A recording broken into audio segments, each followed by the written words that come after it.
Hello, everybody. Welcome to the latest edition of Varsity Aces Live. My name is Darren Cooper, and we thank you so much for joining us here on Facebook. I'm a local sports columnist on NorthJersey.com, and joining me this week, one of my fellow Varsity Aces, Mr. Greg Tartaglia. Greg, how are you doing? Where are you at?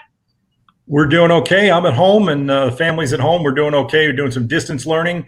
It helps that we have a teacher in the house. So, we have a little 4-year-old who actually is going to be 5 soon. So, it's like going back to the basics and learning your ABCs all over again. You lucky duck. You have a teacher in the house. So speaking of teachers, our very special guest tonight, I'm sure he was a teacher once upon a time. Look at him in the suit and Bergen Catholic tie.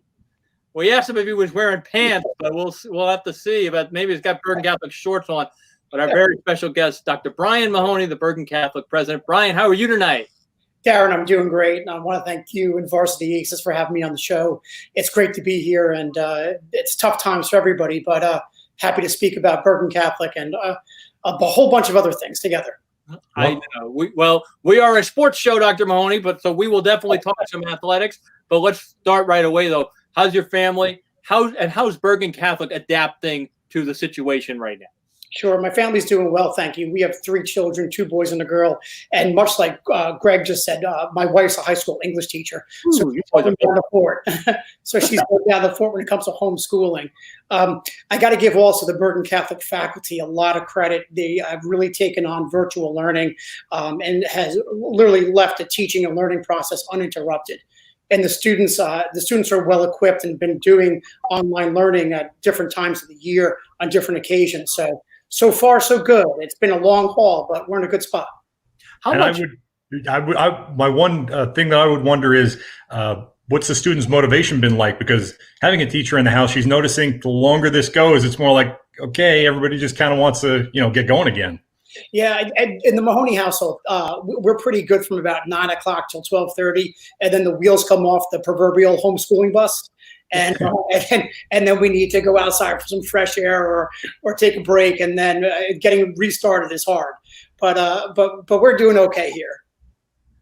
What kind of activities did we miss at Bergen Catholic? I mean, my immediate thought goes to the basketball team. We were talking about this before we started. They win, their season ends.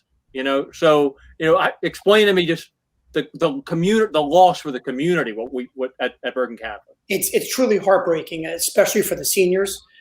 We feel terrible about this pandemic and what this has done to our entire spring term. You mentioned the basketball team, and you mentioned the fact that they had that double overtime win against St. Peter's, and then moving on to the next round and having the end of the season be canceled.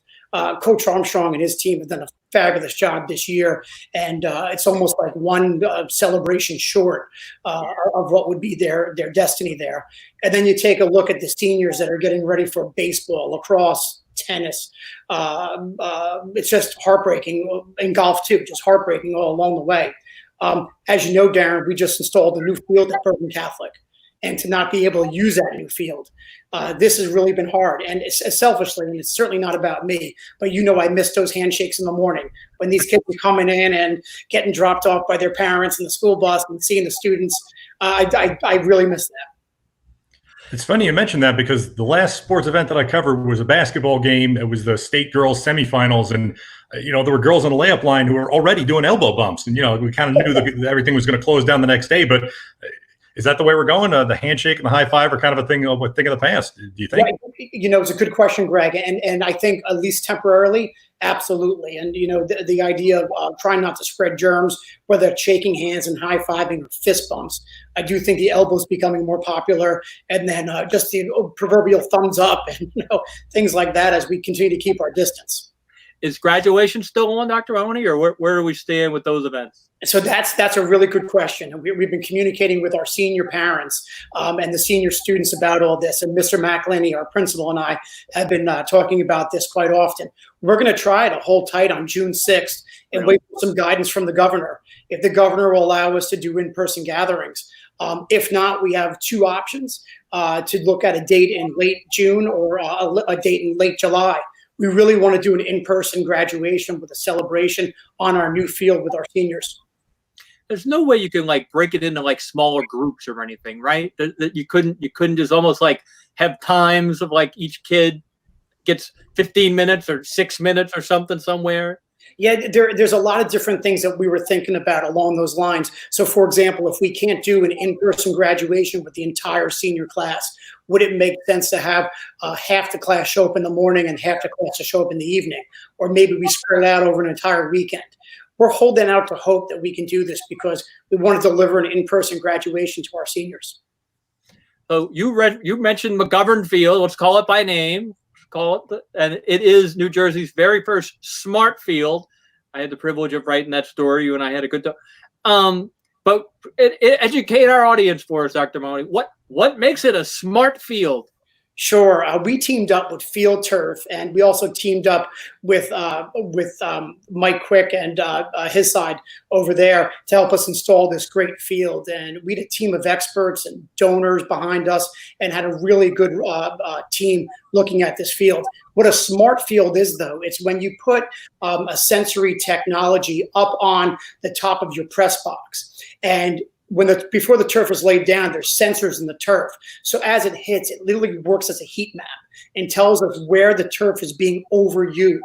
So if lacrosse or football or soccer is constantly using the 20-yard line to the end zone as a drill, and they're really breaking down the turf, we'll get an alert on our phones. We'll get a readout of a map that says this is an area that's been overused. And we need to start shifting that. And Darren, I'm really proud of the fact that we're the only smart field in the state of New Jersey, including colleges and high schools. So we're excited to be leading that. Can we turn this into an academic thing too, Dr. Mahoney? We've been talking about that a lot, how we're going to use that inside the classroom and further enhance our sports media program, where it talks about the science behind the field and the uses behind the field, and then getting all those reads out there. And of course, we want to make sure the field is safe for all players, all the athletes that will be on the field. I'm kind of curious as to how you would approach, especially something like lacrosse. The goalie's always standing in the same spot, or, the same general circle. So, how do you factor that into, seeing the field use, knowing that there are certain spots that almost kind of have to be used over and over? We hope first of all, the offense is keeping the ball down at their end of the field. That would be great. And then we wouldn't have to overuse the defensive end. But it's a good question, Greg. And what we're going to be able to do is make sure that we have different areas of the field that we can take up and put back down again if we're being overused too much. Because the field has that technology where it comes just to pieces, and we're able to replace one piece with another piece if necessary.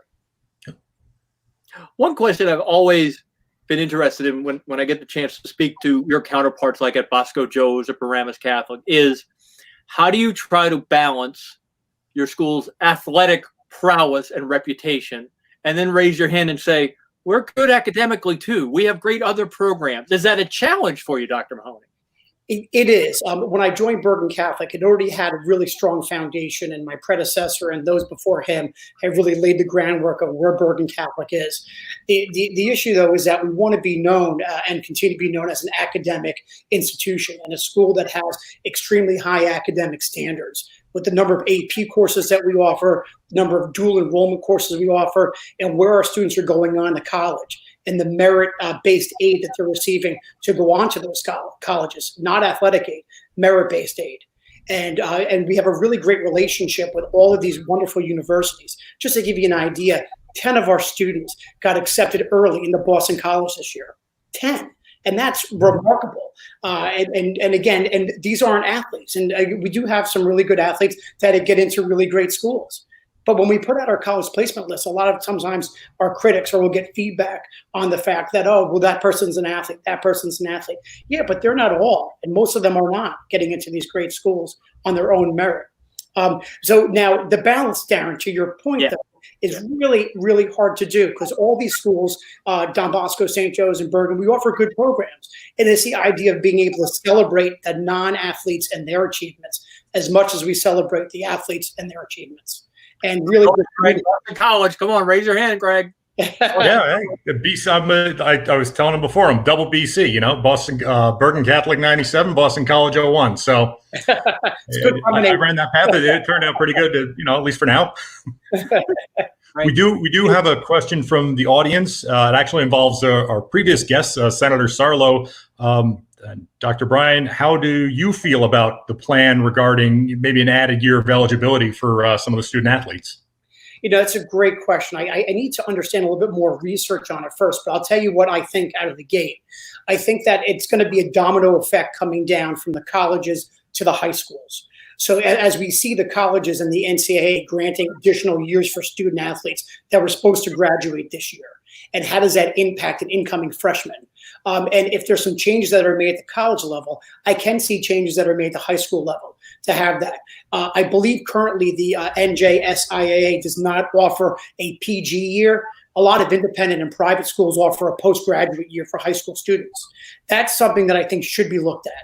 And it should be saying, what if we offered them a postgraduate year where they're taking some college courses online, but also have a year of eligibility or a season of eligibility left at their high school. I feel like they were robbed of this. I really do. High school means a lot to so many. And I just feel like if there's a hybrid or a way that we can meet in the middle to discuss this. But Senator, to your question, I do think it involves a lot of other stakeholders, including the NCAA stakeholders, college athletic directors, and to really kind of see how that works. Upon further reflection, when think about Senator Sarlo's idea, you kind of look back and realize that the whole timeline for high school has changed in the last 50 years or so, in that now you're 14 to 17 or 18 years old. And that's not the way it really used to be back in the day. For some reason, we're trapped in that little bubble. So your point about post-grad year kind of, is kind of interesting, because that's the way high schools kind of used to be looked at a long time ago. Correct. And I'd like to see the NJSIA take a look at that. Again, I don't have all the answers, and I don't know if that's the right fit or not. But there has to be a way that we support these student athletes and we help get them to their ultimate goal. Think about how hard they've been training for moments like this. To have them not play their final season is heartbreaking. And if there's a way to help them, I'd be open-minded to that. Dr. Mahoney, I want to go back to the Jack for a second and the whole renovation plan, because you guys are kind of wedged in on all sides. And, you look around at your rivals who have more land and kind of more ability to flesh out and grow. Is there any concern, like, there's nowhere else for us to go? We got one field, we got one parking lot, we can't quite make it work? Or you had alluded to a bigger master plan maybe coming up down the road. Is that still in the works, or how we can try to maximize that space you guys have on Oradell Avenue? Right. You mentioned the place on Oradell Avenue. It's landlocked. It's in the residential area. We're very blessed to have a good partnership with the town of Oradell and the Oradell Police Department. But we know our limits. And our limits is definitely the field and the surrounding campus area that's around the main building itself. To answer our question, though, what we're looking at now is public-private partnerships. Really? And we're reaching out to county folks. We're reaching out to local representatives in nearby towns that might have fields that are either available to rent or fields that they're no longer using because they made such renovations to their main public high school. We'd be interested in talking to them about some kind of partnership where Bergen Catholic can use a field down the road for baseball, especially. We'd love to find a home field for our baseball program, because that just won't fit on campus. What about a dome, Dr. Mahoney? A dome. How about a retractable one? Hey, come on. Go ahead. If they're not going to put one on the Meadowlands, good luck with that. We do have another question. This one's from Facebook. Is there a plan for summer meetups for incoming students, i.e., the kids are going to be freshmen next school year? Correct. We're very blessed with the robust enrollment in the class of 2024 coming in. And we're so excited to have them join Bergen Catholic. And so we have a number of different activities that are in the works right now to have them come on campus. Some of them got postponed from April and early May because of this pandemic. But we do anticipate having them come on campus in June and then have them meet each other and form more friendships before they start our school in September. Dr. Mahoney, I was wondering, we were talking about this before. You surely saw the news about the school closures down in South Jersey, the Catholic schools down there. What was your reaction to that kind of news? I mean, do you worry about the long-term health of your school? You know what? I worry about Catholic schools in general. And it was heartbreaking to read about the schools in South Jersey closing and some of the great work that they've done to try to keep the doors open. I think, though, what we need to do, Darren, is we need to come together as one voice. Yes, we have schools that are part of the Archdiocese and schools that aren't part of the Archdiocese, and we're all Catholic schools. Yeah. And so if we can come together and share information, perhaps even share some of our expenses and pool some of our expenses together, and so that we can lower our expenses and make sure that we're around for another generation. Because that's what our purpose is to provide this kind of education to bright young men who want to really become Christian gentlemen. And one of those bright young men is actually a Bergen Catholic grad. Anthony Apreda is the baseball coach at St. Joe's in Hamilton, which is going to close. And if they don't restart, he's not going to get the coach at all because it's his first season. So he talked about maybe privatizing the school, and that's obviously an issue that they're dealing with down there. But is it the type of thing where maybe you can create this sort of resurgence by sticking together, maybe get some of these schools to either stay open or maybe even instead of, all these schools closing, my family goes back to St. Luke's and Hohokus, Pope Pius and Passaic and Queen of Peace and all those schools, is there a way to reverse the trend, I guess? I hope so, Greg, and I do have high hopes for that.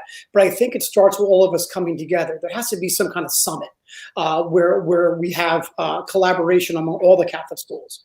It can't just be about who wants a win on a Saturday afternoon. It has to be about how do we work together and talk about some real problems and not worry so much about this competition that some of our schools foster among each other. And I think once we start thinking about those solutions, we got bright people in the room that work hard, we'll have the right ideas. Well, clearly, Dr. Mahoney, Bergen Catholic, they're rivals with everybody, is what I always tell everybody. There are a few of them. And, the rivalry only seems to get hotter. I mean, it only seems to get more, I don't want to say vicious. It's not vicious. It's just more, maybe even animosity is not really the right word either. Because right, there you go. I think deep down there is some respect, but it's also like, 17-year-old boys lose their heads after a football game and they rush onto the field, and it just colors everybody in kind of a negative light. Is that something that bothers you? It really bothers me a lot, Darren, and I'll tell you what I mean by that. I hear the other side of it, which is that when these young men go to college, they're surprised that their roommate is from St. Joe's or Don Bosco, and all of a sudden they become friends outside of their high schools. And yet they were so against each other and so competitive leading up to graduation. And then after graduation, now they're in a different environment. They're friends again. I think we do have a lot more to share. The schools have a lot of things to offer, and a lot of them offer different platforms of learning and styles of learning and programs. And I just think that if we remember that and we come together as a group of schools and sharing ideas more often, it will help. And I think getting the student athletes together to talk about this, whether that's the team captains or whether there's a pregame meal. I think we talked about Bosco Bergen football used to happen on a Thanksgiving weekend. And I think it started with a mass. Yeah. And after the mass, they played a game of football. I don't know how we lost that, but maybe scheduling or whatnot. But those are some of the great takeaways of traditional football games that I like. I would almost equate it like Army-Navy's the greatest rivalry, period. College football, and they don't fight after the game. They don't, and so I don't know what steps you take though to get there. I just don't know how we pull that back. I feel that there's been good steps taken right now with both the president of St. Joe's and the president of Don Bosco, with Bob Fazio and Kevin McNulty. We've had a roundtable discussion with the principals leading up to the unfortunate school closures. And the president's principals were there. We had the CEO of Holy Name Medical Center, Mike Marin, joined us. And then we also had representatives from the Oradell Police Department. And it was such great opportunity to share information among these schools, the girls' schools included, and to hear what they're doing, how they're preparing for online learning. And it dawned on me, I'm like, why can't we do this more often? Why can't we come together and share ideas and challenges and talk about what we're working on and see? I'm sure there's a lot of commonality between it. When we're on the football, we've been speaking to a lot of seniors, doing our senior salute. Asking, do you think there's going to be a spring? But let's spin it forward a little bit. What will football season look like? What do you think? And will it happen? I think there will be a football season. I don't know if there's going to be social distancing guidelines and the grouping of people at a football game with Joe Zerbosco at Bergen on the new field, or what that might look like. But I can't imagine us not having some kind of sports season for the fall, and I also can't imagine us not being in session. It might look differently. We might have to have different protocols and procedures. But we need to come together and reopen school and try to return to normalcy as best we can. But nobody knows, huh, Dr. Mahoney? We really don't know. Fingers crossed, right? Well, I have to say, I do believe the governors are working very hard, both in New York, New Jersey, and of course Connecticut. They're working as a team, and they're talking about different ideas and challenges. And I know they want to do what's best. Governor Murphy has mentioned many times he wants to reopen schools. He wants to reopen businesses. And I just think time will tell. So what are you doing with yourself on a day-to-day basis, Dr. Mahoney? How are you holding up? Well, I became very familiar with Zoom. As if we all became a bit of an expert with Zoom, it's really great. And I'm very proud of Bergen Catholic. So just to brag for 1 minute, if you don't mind, one of our teachers, Jorge Mascaro, what he did is he put together a virtual faculty room where the teachers meet in the morning. And then also we try to emulate a typical school day. We open up with a prayer. Our students are in dress code. They're at a desk or table learning. There's no hats. They're clean shaven, and they're interacting with the faculty who are teaching these classes. So that's what we try to do, is make sure we're holding meetings, make sure we're reminding students that we're in this together, and bringing hope to these kind of situations. Your faculty doing okay? It's hard for them. It's got the thing when I talk to teachers and go, man, I miss the kids. Man, I miss the kids. Absolutely. And we do miss the kids, and they have been sharing that too. I do think they're doing okay. No one thought it would be this long. Yeah. People at first thought it would be an extended snow day. It's like, oh, look, we have a 4-day weekend, a 5-day weekend. Now we're in this, and we're dealing with a lot, and we're dealing with 7 weeks of online learning, and we're dealing with with uncertainty. We just don't know when the end of the tunnel is. And when it does come through, any plans on social distancing for the classroom? Maybe every other desk, that sort of thing. Absolutely. So we're looking at that. We're also taking a look at whether or not we have any limits on how many students can have lunch in the cafeteria at one time. And so we're looking at transportation, who can sit in the bus. We're looking and can we travel, and how do we change in the locker room, all sorts of stuff. Plus deep cleaning and hand sanitation, and the idea of really scrubbing down the buildings before and after use. Dr. Mahoney, the Zoom expert. So do you have your own personalized Zoom background where you're like on Star Wars, the Emperor's chair or anything, lording over us all? So, Darren, I'm not trying to make you laugh, but we created our own background that says Bergen Catholic on it. And we've been using it in some of the professional meetings. We're going to host an open house, a virtual open house on May 20th for students that are currently in 7th grade. And we're going to be launching also a Crusader Coffee series, which allows parents to have 15 minutes with key administrators where they can Zoom in and ask questions and things like that, and prospective families as well. All right, Dr. Mahoney, I think we only got one more question, and that has to be, all right, let's see the pants. Come on, let's see the pants. I'm wearing them. Can you see them? What a professional. What a professional. He's a true pro. Yes, absolutely. He's a true professional. Jeez. Impressive. Your turn, Darren. Jogging pants. But Brian, thank you so much for joining us and filling us in. I mean, I can't wait to see the Jack myself. I can't wait for you to come show me the app and tell me what the temperature looks like. And we'll commend you on a job well done to this point. And I look forward to seeing how you can arrange this partnership with the other big non-public schools in our area. Absolutely. Darren and Greg, thanks for having me on the show. I look forward to continuing the conversation, and just want to say thank you to what you're doing for high school sports. I think you guys are leading the way, and really appreciate the coverage that you're giving these student athletes. Oh, we appreciate it, and stay well. Okay, stay well. Thank you. All right. So that'll wrap things up here on Varsity Aces Live.